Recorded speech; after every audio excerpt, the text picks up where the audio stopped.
समितीचं 17 जुलै 2026 ला माननीय शिक्षण संचालक प्राथमिक व माध्यमिक यांना एक पत्र आहे आणि त्या पत्रामध्ये एक सूचित केलेलं आहे जे काही जुलै महिन्यामध्ये केंद्र शासनाच्या शाळा व्यवस्थापन समिती घटनेबद्दलचे काही सुधारित मार्गदर्शन आलेले आहेत आणि त्यानुसारच आपल्या आता 15 ऑगस्ट पर्यंत राज्यातल्या सगळ्या शाळा व्यवस्थापन समित्या पुनर्गठित करण्याचे आदेश राज्य शासनाच्या माध्यमातून आपल्याकडे आलेले आहेत.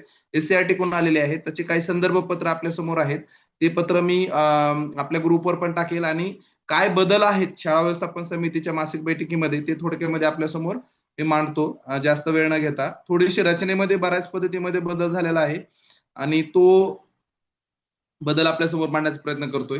एक आहे की पूर्वी होतं 12 ते 16 सदस्यांची समिती असावी असं कायद्यानुसार गठीत करून आपल्याला दिलेलं होतं, परंतु त्याच्यामध्ये सगळ्यात मोठा बदल झाला की आता विद्यार्थी संख्येनुसार शाळा व्यवस्थापन समितीची सदस्य संख्या निश्चित केली गेलेली आहे आणि पूर्वी 1ली ते 8वी पर्यंतच्या शाळा व्यवस्थापन समिती होती आणि माध्यमिकच्या शाळेला एसएमडीसी सारखी समिती गठीत करायची होती, परंतु आता हे पूर्ण दोन्ही गोष्टी खारिज करून शाळा व्यवस्थापन समिती 1ली ते 12वीच्या शाळेमध्ये खाजगी अनुदानित शाळेमध्ये सुद्धा शाळा व्यवस्थापन समिती आज पर गाईडलाईन प्रमाणे गठीत करायच्या आहेत. त्या कशा गठीत करायच्या त्याचे काही निकष त्यांनी दिलेले आहेत. बघा आपल्या समोर स्क्रीनवर दिसतात की 100 विद्यार्थ्यापर्यंत 12 ते 15 सदस्य आपल्याला गठीत करायचे आहेत. यामध्ये सदस्य सचिव वगळून 12 ते 15 सदस्य निवडायचे आहेत. 100 ते 500 विद्यार्थ्यांमध्ये 15 ते 20 सदस्य निवडायचे आहेत. 500 ते 500 पेक्षा जास्त विद्यार्थी असतील तर कमीत कमी 20 जास्तीत जास्त 25 सदस्य या ठिकाणी निवडायचे आहेत. हे सर्व सदस्य सचिव वगळून आहेत. त्यामुळं हा विचार करा, सदस्य सचिव हा मुख्याध्यापक शाळेचे असतात आणि त्यांना वगळून हे सदस्य सचिव आपल्याला या ठिकाणी निवडायचे आहेत. आता निवडीचा मुख्य जो काय बदल आहे तो आपल्या समोर मांडतोय. पालक प्रतिनिधी एकूण सदस्यापैकी 75% सदस्य विद्यार्थ्याचे पालकापैकी पालनकर्त्यापैकी असतील आणि हा सगळ्यात महत्वाचा मुद्दा आहे जो काही पूर्वी पण तसाच होता की 75% पालक, तर पालकांचं सुद्धा थोडंसं तो एक विचार यामध्ये केलेला आहे. वर्गणी आहे प्रमाणशीर योग्य प्रतिनिधी, हे पण तो मुद्दा आज ठेवण्यात आलेला आहे. जी काही कॅटेगरी केली पण आता इथे स्पेसिफिक कॅटेगरीचा उल्लेख या ठिकाणी केलेला आहे. गाईडलाईन नुसार एससी एसटी ओबीसी आणि विशेष गरजा असणाऱ्या मुलांच्या पालकांना योग्य प्रतिनिधित्व दिले जावं, थोडं हे पण त्यामध्ये विचार केलेला आहे. वरील 75% आणि या 25% मिळून एकूण समितीच्या महिला सहभागी म्हणून एकूण समितीच्या 50% महिला सदस्य असणं अनिवार्य आहे. ही जुनीच गाईडलाईन आहे, त्याच्यानुसार ते कंटिन्यू केलेलं आहे. अध्यक्ष उपाध्यक्ष पालक प्रतिनिधीमधूनच अध्यक्ष उपाध्यक्ष निवडले जातील. मुख्याध्यापक हे सदस्य सचिव म्हणून काम पाहतील. हे यामधले निकष आहेत. उर्वरित 25% मध्ये जो काही थोडासा बदल झालेला आहे ते आपल्यासमोर मांडतोय. 1/3 सदस्य स्थानिक प्राधिकरणातून निवडून आलेल्या प्रतिनिधी असतील. म्हणजे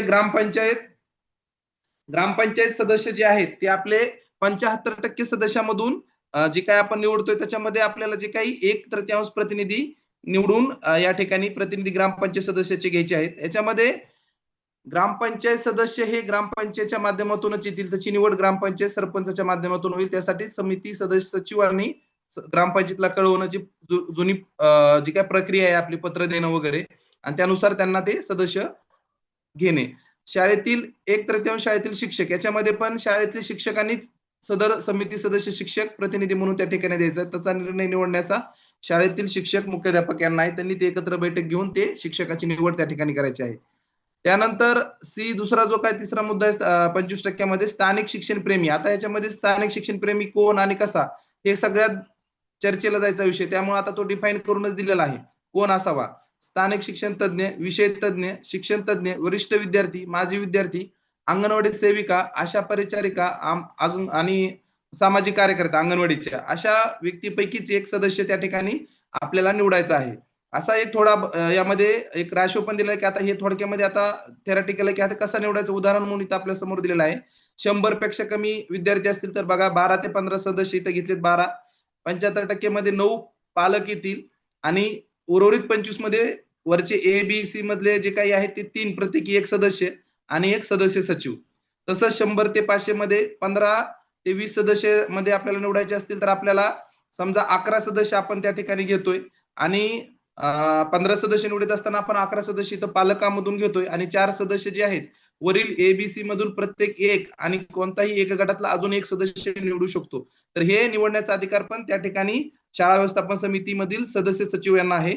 एबीसी मधून जो काही प्रतिनिधित्व आपल्याला निवडायचा आहे तो या पद्धतीने एबीसी म्हणजे कोणतं तर हे एबीसी बघा एबीसी याच्यामधून आपल्याला इथं हे सदस्य निवडायचे आहेत. जिथं सदस्य संख्या आपली पालक प्रतिनिधित्व निवडायची तिथं जिथं 15 करायची तिथं आपण पालकामध्ये 11 सदस्य पालकातून घेतोय. 4 सदस्य हे आपल्याला 25% मधून घ्यायचे आहेत. आता समजा एबीसी मधील प्रत्येक एक आणि कोणताही एक गटातील अजून एक सदस्य निवडू शकतो. याच्या संदर्भातली म्हणजे त्या गाईडलाईन मध्ये स्पष्टता दिलेली आहे की ते अधिकार त्या 75% सदस्यामध्ये पालकांना आहे.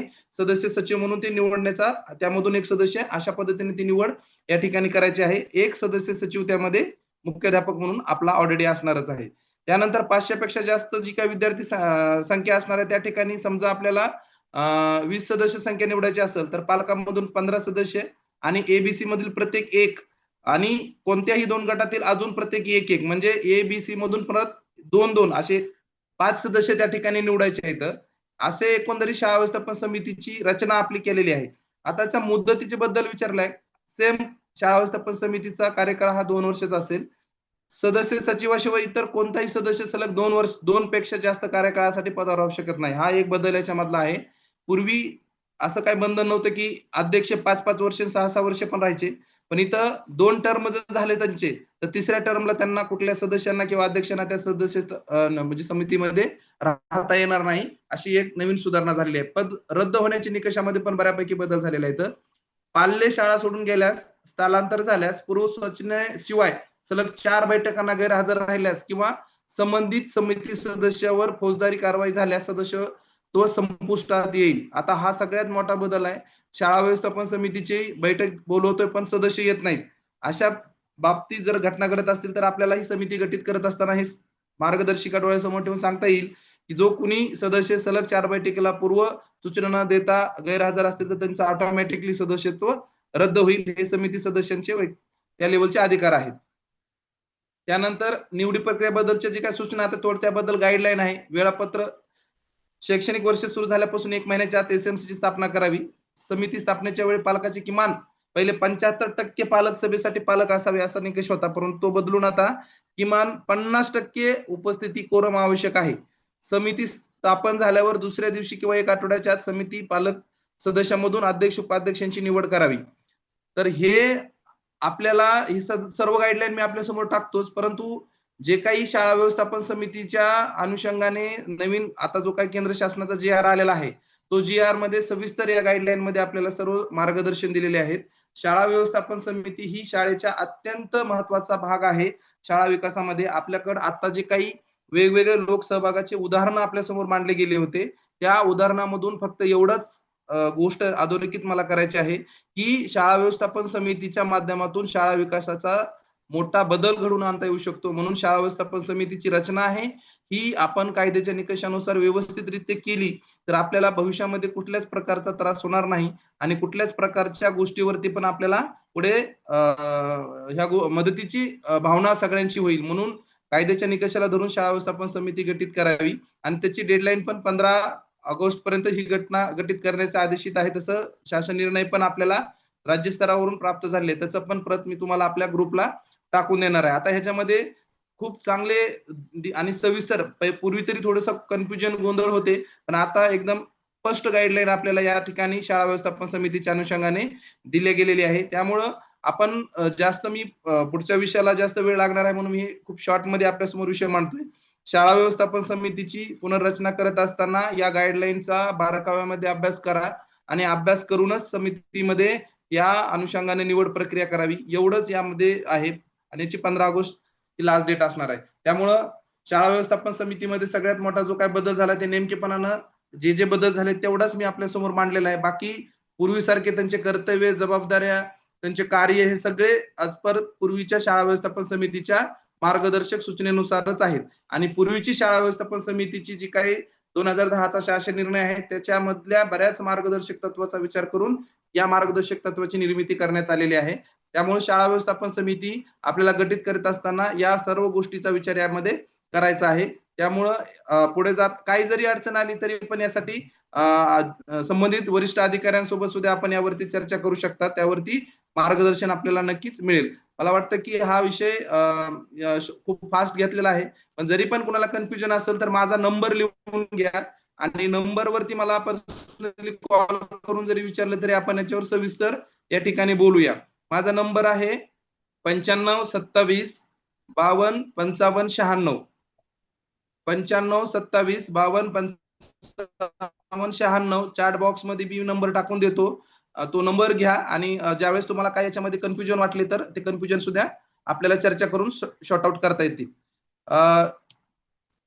शेवटी आपण समस्यावरती येणार आहोत. काही चर्चा असेल तर शेवटी मान्य गिरी मॅडम यावरती चर्चा करतीलच. त्यामुळे या विषयावर काय चर्चा करायची असेल तर आपण शेवटी ती चर्चा करूया. वेळेअभावी आणि अतिशय महत्त्वाचा विषय असल्याने मी हा विषय इथं थोडंसं थांबवून माझा जो काही वेळ आहे तो मी डॉक्टर सुलक्षणा पवार मॅडम यांना देतो आणि पुढील विषय त्यांनी हा कंटिन्यू करावा अशी विनंती करतो.